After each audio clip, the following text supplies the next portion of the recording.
Panahon ng pandemic, October 24, 2021 ay nagising ako ng maaga na hindi ko alam na birthday ko na pala. Kaya nagkayayaan para maligo sa beach, parang birthday celebration ko. Ito talaga ay napag-usapan na pala nila ng aking mga anak ang gagawin para lamang ako ay mapasaya.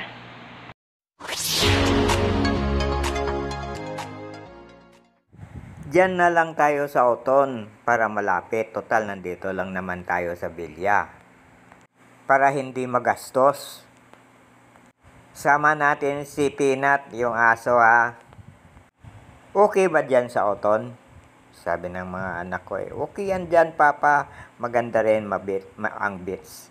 Hindi may mga swimming pool din. Pwede ka pang mag-ihaw-ihaw.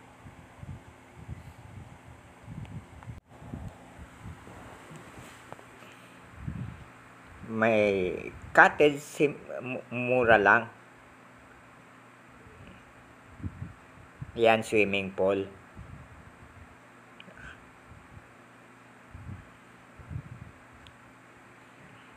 Maganda rin naman pala dito sa Oton, maraming beach resort. Maraming salamat mga kababayan.